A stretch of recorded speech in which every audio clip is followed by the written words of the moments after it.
Welcome to my channel. Subscribe, listen and enjoy my stories every day. The night I found the message was ordinary, or at least, it started that way. Lucy and I had just wrapped up dinner, a simple meal of pasta and salad, nothing fancy. It was one of those quiet nights at home, just the two of us. She excused herself to take a shower, and I stayed in the kitchen, mindlessly scrolling through my phone. The quietness of the house was comforting, or maybe it was just familiar. I wasn't paying attention to much of anything when her phone, sitting beside mine on the counter, lit up. Out of habit, my eyes drifted to the screen. There it was, clear as day, a message from an unfamiliar name that read, "Can't wait for tomorrow, babe." I stared at the phone, the words seeming to throb against the darkness of the screen. My hands suddenly felt clammy. I knew that feeling, that surge of adrenaline when you know something's not right. My mind raced as I tried to make sense of it. Babe? Who the hell was calling her that? 100 thoughts swirled through my head as I stood there, rooted to the spot. I felt the urge to pick up the phone, to open that message and confront whatever might come next. But something in me, a twisted curiosity mixed with a gnawing dread, made me stop. You don't want to know, a small voice inside me warned. But I ignored it. I couldn't help myself. My fingers hovered over the phone. I tapped it open with a mixture of dread and determination, navigating to her messages. There, in plain sight, was a string of texts, each one a testament to the reality I'd somehow missed. The conversation was brief but intimate, words exchanged with the kind of ease that only comes with familiarity. Flirtations, inside jokes, even memories from what had to be shared moments. I could see her responses, laced with emojis and affectionate terms I thought were reserved for us. It was surreal. All the subtle hints she dropped over the past few months, being distant, the way her eyes darted to her phone, the sudden wardrobe upgrades, it all clicked together. And I was furious with myself for not seeing it sooner. The shower stopped running. I heard her footsteps, light and familiar, moving across the hall. Panicking, I set the phone down and leaned casually against the counter, as if nothing had happened. My heart was racing, my head was spinning, and my palms felt cold. She stepped into the kitchen, her hair wrapped in a towel, and gave me a soft smile, the kind I'd always thought meant I love you. Now, it felt hollow. "Hey, you okay?" she asked, noticing my expression. I forced a smile, my mind racing. "Yeah, just thinking." She didn't press further, grabbing her phone and glancing at it before setting it back down. If she noticed anything unusual, she didn't show it. But I did. I watched the way she handled it, almost nervously, as if she were holding a ticking bomb. Maybe, in a way, she was. The rest of the evening passed in a blur.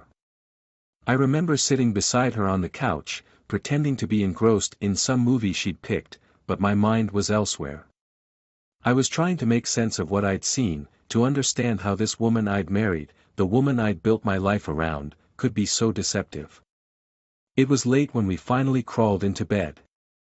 I lay there, staring at the ceiling, listening to her even breathing beside me. She fell asleep quickly, her face peaceful in the dim light. I could still remember when I'd watch her like this, marveling at how lucky I was. Tonight, all I felt was a strange, hollow ache. When morning finally came, I was exhausted but resolute. As she bustled around the kitchen, making her coffee, I casually brought up the question that had been gnawing at me. "So, got any plans tomorrow?" I asked, trying to keep my tone light. She glanced at me, her expression briefly flickering before she shrugged. "Just the usual. Errands, catching up on some work." Her lie was as smooth as butter. I almost admired it, almost, I couldn't stand the sight of her calm indifference, her ease in deceiving me.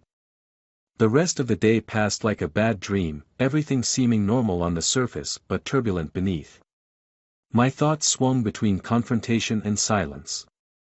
Part of me wanted to lay everything out, to ask her directly, to demand she explain herself. But another part of me, the part that knew her too well, knew she'd spin it, twist it somehow. So I did what I never thought I'd do, I kept quiet. But that night, after she fell asleep, I took her phone again. I needed to be sure. I dug through her messages, her call logs, her social media accounts. Each discovery felt like a fresh wound, each piece of evidence a reminder of her betrayal. The texts were one thing, but there were photos, too, candid shots of them together, smiles that used to be just for me. I felt something in me snap. The next morning, I barely touched my breakfast. Lucy asked if I was feeling okay, her voice filled with genuine-sounding concern. I could barely look at her. I managed a vague excuse about work stress and left the house early. But work was the last thing on my mind. Instead, I drove to a secluded park, parking beneath a thick canopy of trees, and sat there, breathing hard. Anger pulsed through me, a mix of rage and heartbreak that felt foreign and overpowering. This wasn't just betrayal. It was a mockery of everything we'd built together. I spent hours in that car, watching people pass by, feeling like a ghost in my own life. When I finally drove home, it was dark, and Lucy was already asleep. I climbed into bed, lying there for hours, my mind whirling with plans, ideas, possibilities.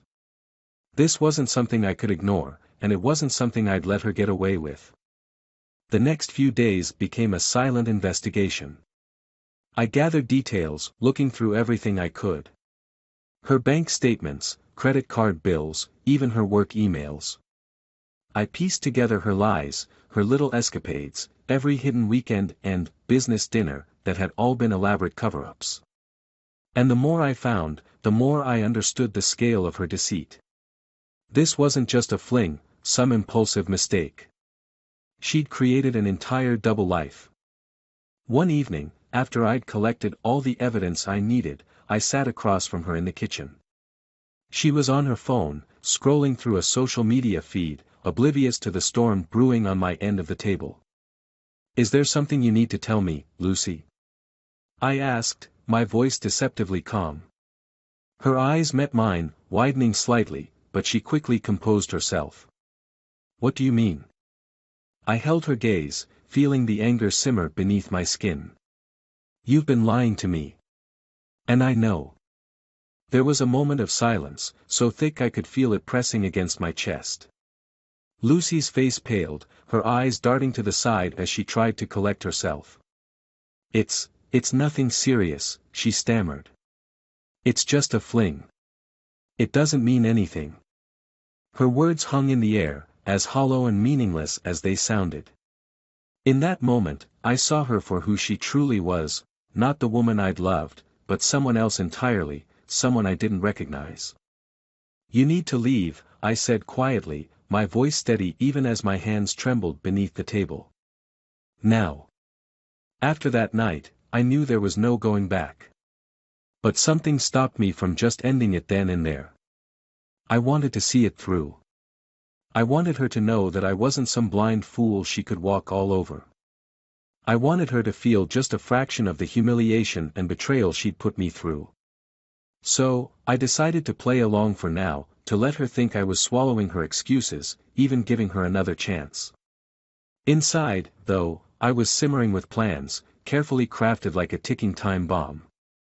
The next morning, I played my part. When I got up, I forced a half smile and threw in some distant warmth.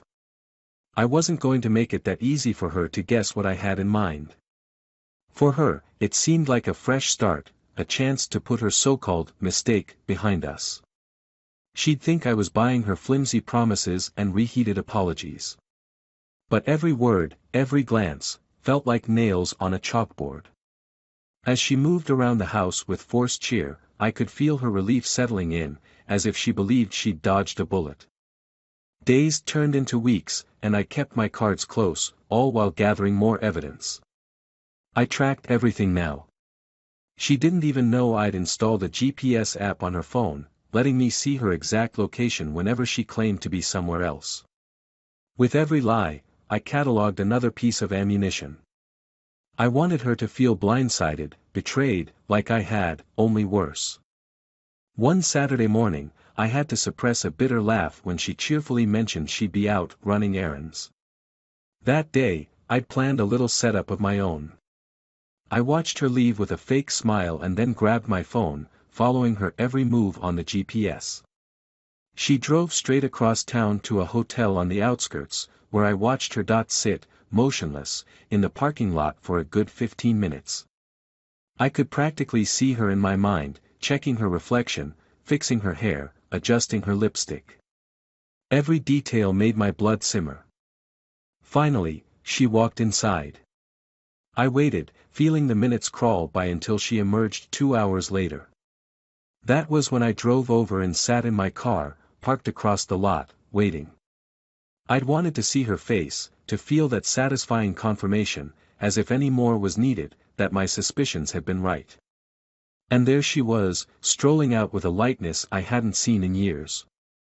As if she was living out some fantasy, thinking she was clever and subtle. I let her leave, feeling the weight of that moment settle inside me. Now I knew exactly what I was dealing with.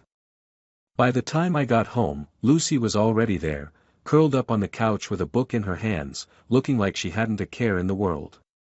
She greeted me with a smile, and it took everything in me not to show how much I despised her in that instant. Instead, I dropped a kiss on her cheek and said nothing about where she'd been.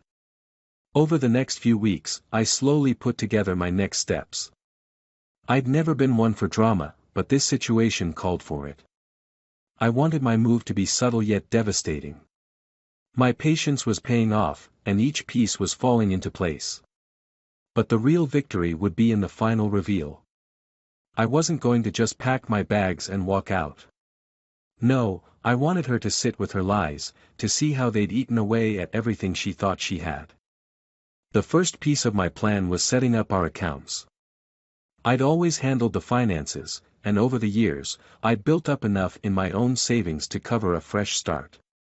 But now, I started siphoning more strategically, little by little, shifting money from our shared account into one I'd opened under my name alone. Lucy didn't notice, or if she did, she said nothing. I guess she was too busy planning her rendezvous to bother with the household expenses. One Friday night, she mentioned she'd be working late, a new project that required her attention. I fought back a smirk and just nodded, saying I'd take care of dinner.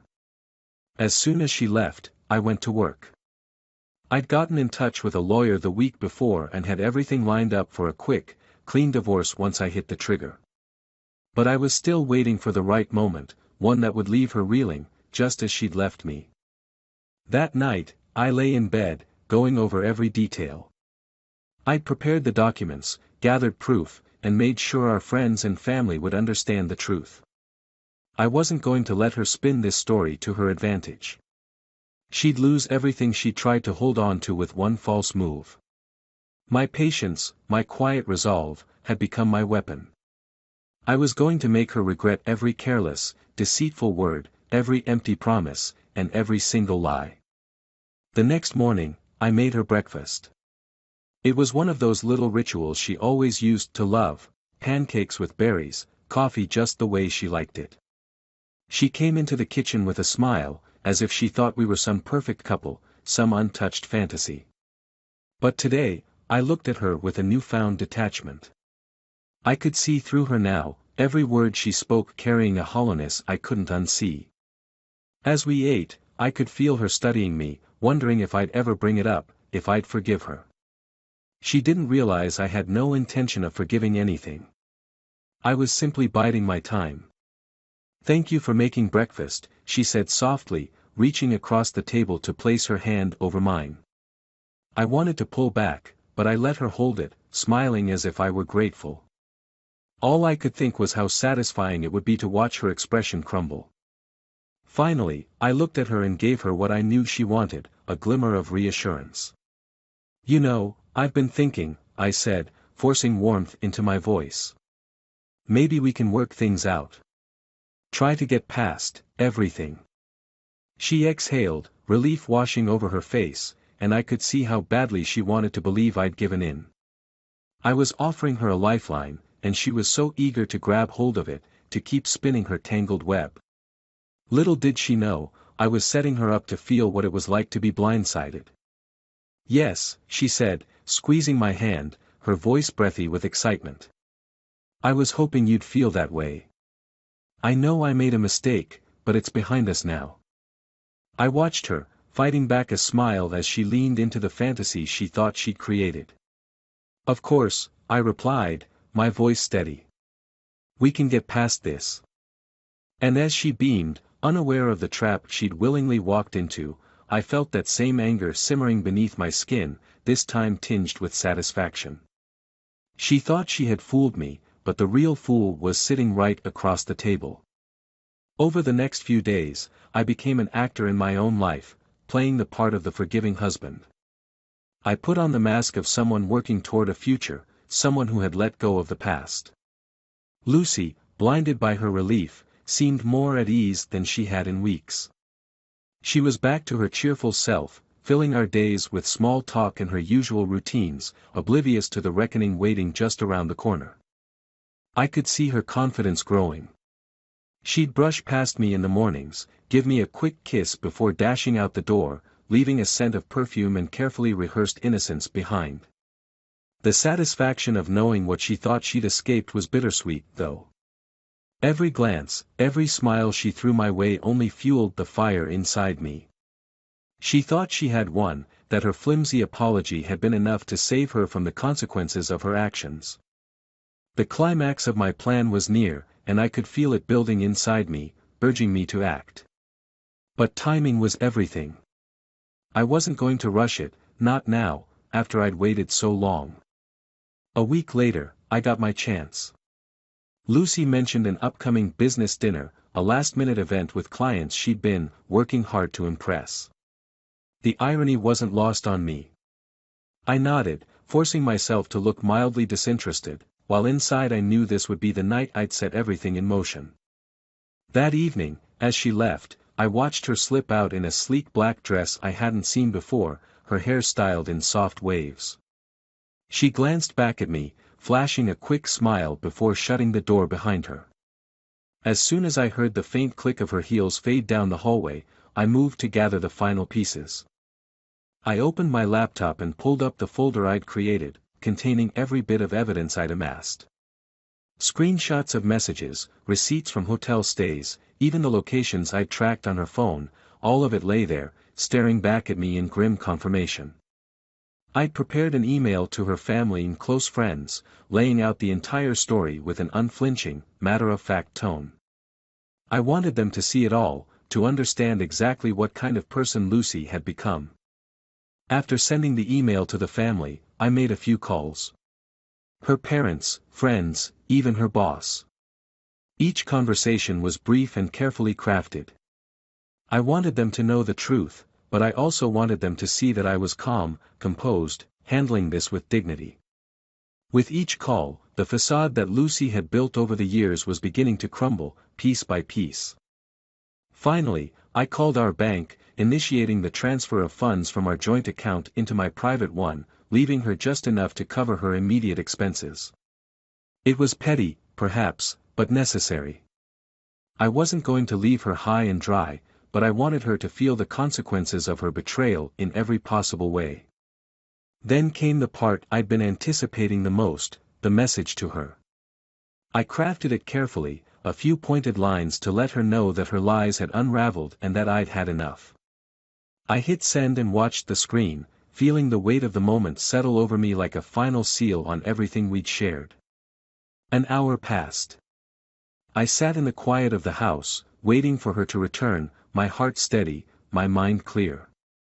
Soon, the door creaked open, and I heard the click of her heels on the tile. She entered the room, her face flushed, eyes bright, until she saw me standing there. The expression on her face froze as she took in the look in my eyes. "Did you have a good time?"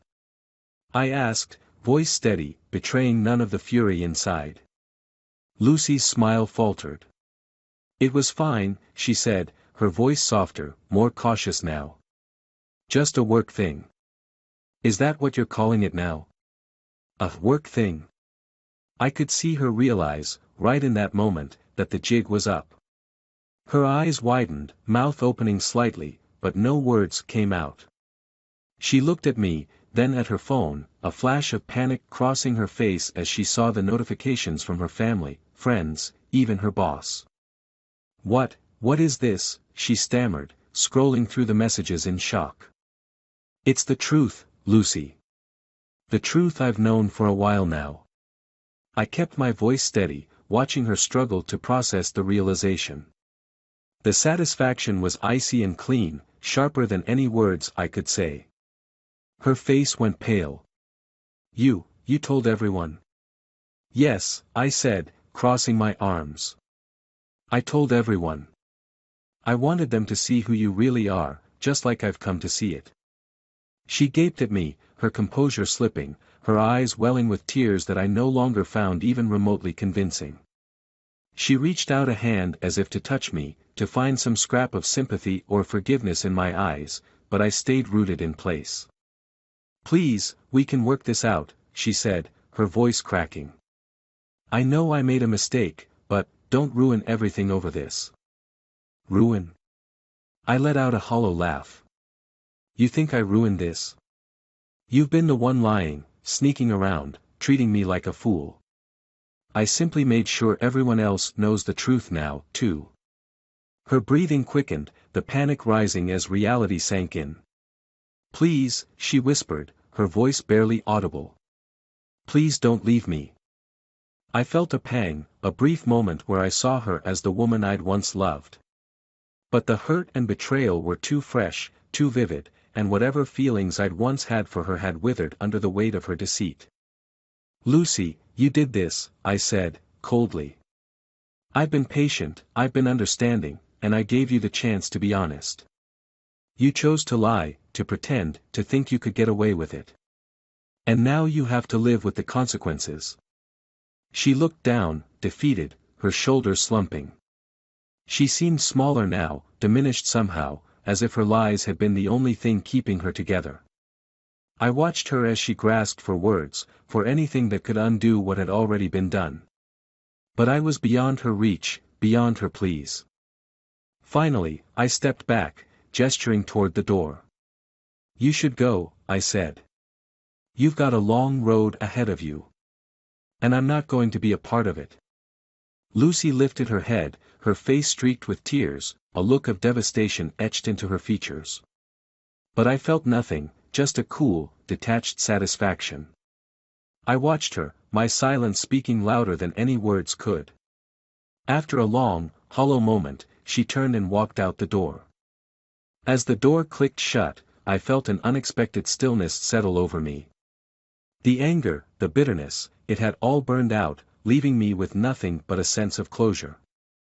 I'd set the truth free, and now I was free as well. The house was quiet, almost unnaturally so, but it was a quiet I could live with, a quiet that marked the beginning of a new life, one built on honesty and resilience rather than deception and betrayal. I took a deep breath, exhaling slowly, feeling the weight of the past finally slip away. ####. In the days after Lucy left, a strange calm filled the house, but it was the kind that almost felt like standing in the eye of a storm. I tried to tell myself I was done with her, that I'd moved on, yet there was a hollow ache in my chest that wouldn't go away. The thrill of revenge, the satisfaction of seeing her lies exposed, had all faded, leaving only the quiet emptiness of a home that no longer felt like mine. Weeks passed in this void, and I kept busy, trying to reclaim my life. I threw myself into work, met with friends who assured me I'd done the right thing, that I deserved better. And though I nodded along, I found myself waking in the middle of the night, haunted by memories of her. Every corner of the house was filled with reminders, her favorite mug still in the cupboard, her shampoo lingering in the shower, the faintest scent of her perfume embedded in the fabric of the couch. One evening, I returned home from work, flipping through the stack of mail I'd been letting pile up on the kitchen counter. Among the bills and junk mail, a small envelope caught my eye, my name scrawled across the front in Lucy's familiar handwriting. My stomach twisted as I tore it open, not sure whether I was expecting anger or apology or something else entirely. Inside was a single sheet of paper, and as I unfolded it, I saw her words, brief and shaky. I know you'll never forgive me, and you shouldn't. I know I've hurt you in a way that can't be undone, and I'll live with that every day. But there's something I never told you because I thought it was selfish to make this about me. The truth is, the affair was my way of running from a truth I was too afraid to face. Last year, I was diagnosed with a heart condition. I didn't want to tell you, didn't want to make you pity me or worry about me. I thought if I pushed you away, if I broke us apart, you wouldn't be left picking up the pieces. But now, I realize that was just another lie I told myself to avoid facing my fear. You were my heart, more than you'll ever know. I didn't deserve you. I only wanted to spare you the pain, but all I did was create a new one. I'm so sorry. Please remember me as I was before I let the fear take over. I loved you. I really did. Lucy. My hands shook as I set the letter down, and a hollow, sick feeling swept over me. Her words felt like a ghost lingering in the room, one I couldn't push away no matter how hard I tried.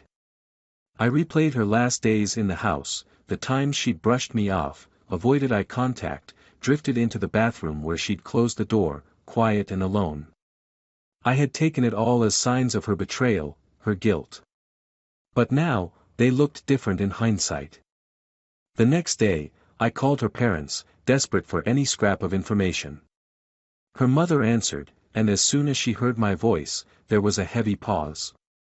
I asked about the letter, about the diagnosis, barely able to get the words out. She sighed, and I heard the weariness in her voice. Yes, she was sick, her mother finally said. She didn't want to worry anyone. Not you, not us. She thought she'd beat it if she just ignored it, pretended like nothing was wrong. There was a pause, her voice cracking. She always was stubborn. She didn't want to be seen as weak. After hanging up, I sat there for hours, staring at the walls of the house that suddenly felt even emptier than before. My mind kept returning to the letter, to all the missed chances, the words I'd spoken in anger, the satisfaction I'd felt in watching her leave. All of it felt tainted now, the thrill of revenge soured by the truth I'd never known. Days bled into one another as I tried to shake off the weight of regret, but the nights were the hardest. I'd lie awake, hearing the echoes of our conversations, of things we'd left unsaid, of the love we'd both lost in the fire of my anger. The small victories I'd savored now felt like hollow winds, each one pulling me deeper into a sadness I couldn't escape. A month later, I got a call from her mother. Lucy had been admitted to the hospital in the early morning. Her heart had finally failed, and she had slipped away quietly in her sleep. The news hit me like a punch to the chest, and I sank to the floor, my breath coming in ragged gasps as I tried to make sense of a world without her in it. I attended the funeral, standing at the back of the crowd, hidden among people who hadn't seen the side of her I'd uncovered, who still saw her as she'd once been. Her parents glanced at me from a distance, offering a nod of acknowledgement, but we shared no words. There was nothing left to say. As they lowered her into the ground, I felt the weight of my choices press down on me, the anger I'd clung to now nothing more than a memory. I'd wanted her to suffer, to understand the pain she'd put me through. But now, as I looked at the coffin, a part of me wished I'd never pursued that path, that I'd held on to her for just a little longer, known the truth before it was too late. In the end, I was left with an emptiness that no amount of revenge could fill, an ache that stayed with me, like the ghost of a life I'd lost.